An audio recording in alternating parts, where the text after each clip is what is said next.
Okay guys, this is Mega Phoenix 07, and what I've got here is the makings of a power filter that's going to sit inside of my 20-gallon aquarium that I've been setting up.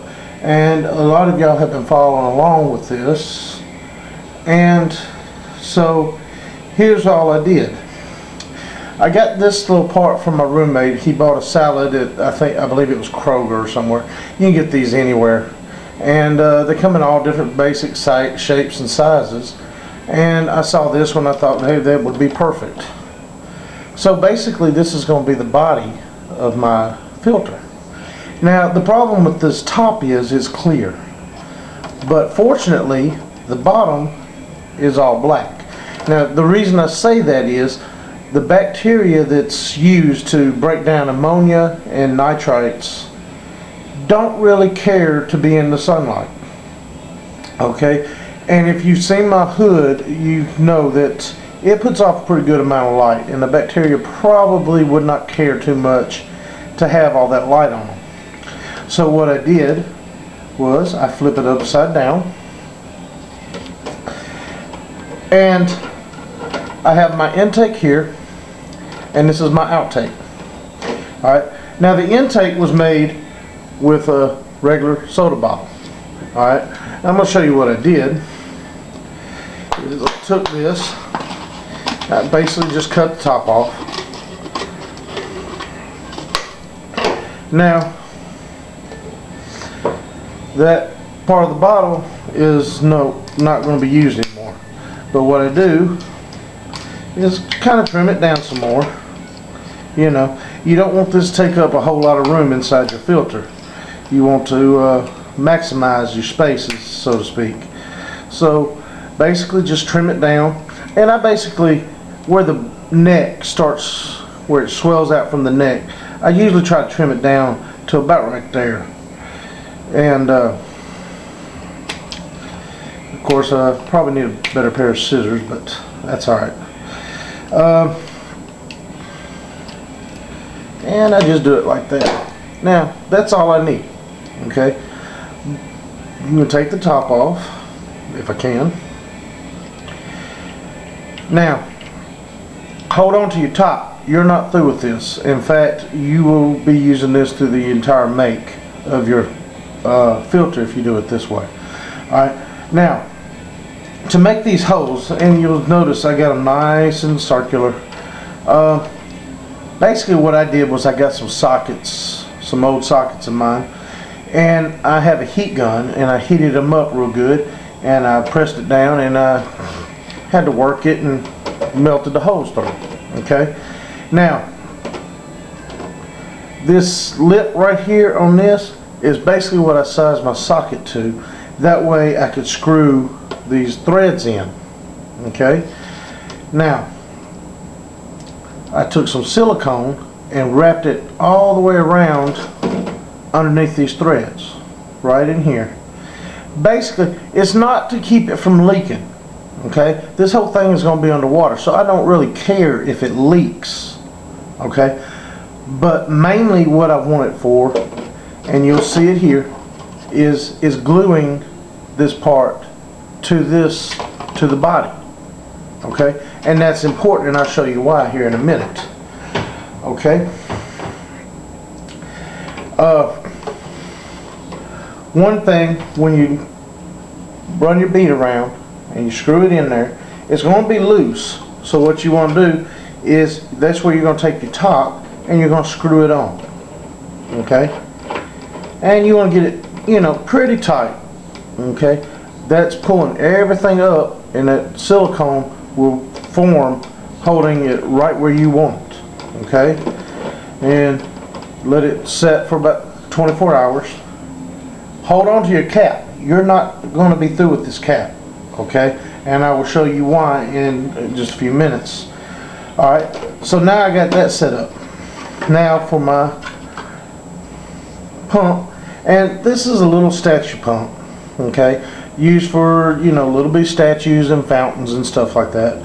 And this one will pump right around 160 gallons per hour. Okay, that's just a little old pump. I don't need a whole lot. This is only a 20-gallon tank, and I'm only going to be keeping some guppies in it. Okay. Now this particular, I haven't finished all my parts on here, but right here I'm going to cut, and I'll show you my prototype. I'll show you what I'm talking about. I'm going to cut just a little slot in here for this cord so everything will shut down. Okay. In fact, let me go ahead and bring the prototype. And the reason I call it my prototype is because this is what I'd use to test to make sure that this thing was going to actually work and pump like it's supposed to. So basically, this will sit right in here. My cord's going to come out right there, and this groove is going to come over like that. Okay. Now I'm going to silicone over here to keep as much water. I want most of my water to come here, and here's why. Because every filter needs two basic types of filtration. There are three. Okay. You have your mechanical, your chemical, and your biological. Me, I don't really care about chemical filtration unless I'm running medicines or something in my tank. I don't really care about chemical filtration. But the biological, which is going to be these little scrubbies right here, which cost about $1 for a pack of 6. And I'm going to use more than what I got showing here. I'm just using this to give you an example, let you see kind of what's going to happen. This is going to provide my biological filtration. Okay, these perfect little things right there costing $1, about $1.06, depending on where you get it. Now, when I get through, I'm going to, like I said, silicone around here, but I'm also going to seal around the edge, and that way, all my water is going to come in through here. Okay. Of course, these ridges right here form a pretty good seal by themselves. Alright. But now, this right here is what I'm going to use for my mechanical filtration. Okay. This is where all the water is going to pass through here, so any debris, feces, whatever, is going to get stuck on this. Okay. Now that means that this is going to have to be cleaned periodically. And that is why I did this part. Okay?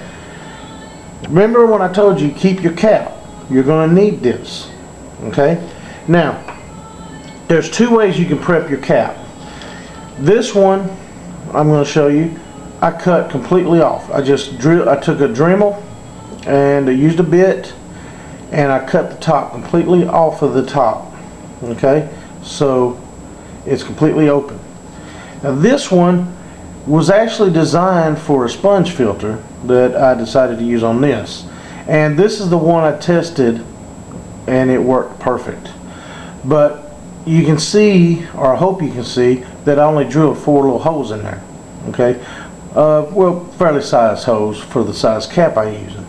Alright? Now, whether you do it like this or you drill it like this, what you want to do is you're going to take your cap and you're going to take your sponge and you're going to twist and twist and push it down and twist, and this cap is going to eventually start cutting into your foam. Now when you get it even about like that, then you can pull this off, peel that out right there, and it's going to leave you a little hole. Take your silicone around the edges of your cap and you stick it in there. Alright, now that's going to have to sit for 24 hours. Okay, give that silicone time to set. And now what you've got is you need to change your sponge. You just take it off. Turn the pump off. Take this, clean it out in your water change. You know, you want to change this and you want to clean this out, rinse it out in your used tank water. You don't want to use fresh water or fresh tap water to do it. Okay? Then when you get done, just screw it back on, turn it back on, you're good to go. Alright, so basically what's going to happen, I've got my sponges. This is my output for the pump, and it's going to fit right on there, and this is going to close down. Now what's going to happen, the water is going to be drawn in because the pump is going to pull the water out of this, out of the main body, force it out through here and into the tank. Well, the water being displaced out of here is going to be replenished through your mechanical filtering right here. Okay, so as it's coming in, the pump is going through those scrubbies, getting good and clean with the bacteria that's growing on colony, that's growing on them. There's my biological filtration, and then comes straight out. Now, how this works is basically how the design of the pump was built. And as you can see, it fits pretty tight. But these pumps will only take water from the bottom of the pump.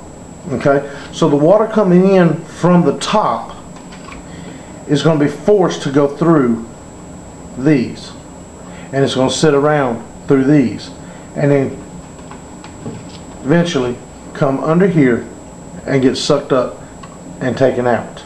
Okay, that's how this filter is going to operate. Now, what I'm planning on doing is, this is my output right here, and you see the elbow. This is going to go just under the rim. Another section of tubing is going to go across the whole length of the tank to the other end of the tank, and come across as a spray bar to shoot all the water back towards the filter again. Okay, so all in all, a very cheap little filter to make. The most expensive part was this little pump, and that probably cost around $19, maybe $20. The scrubbies, like I said, $1, $1.06, depending on where you get it. This tube, I believe, cost maybe $5, and that was a big old whole roll of it. Okay, this cost was pretty much negligible, because if you buy it yourself, you're getting lunch. So I mean, you're eating. So I mean, that really can't be counted as a cost. And these filters, I mean these sponges here, cost at Petco probably around $2.49, and the drink $1.38. So I mean, you're not really talking about a big cost. I would not recommend this for a larger tank. Okay, this is a small tank filter, basically. But it was a fun little build, and as soon as I get it set up in the tank, I will be showing how this thing runs and let y'all see it. And thanks for watching, and leave some comments. Let me know what you think about it, and I'll catch you on the flip side. Thanks a lot.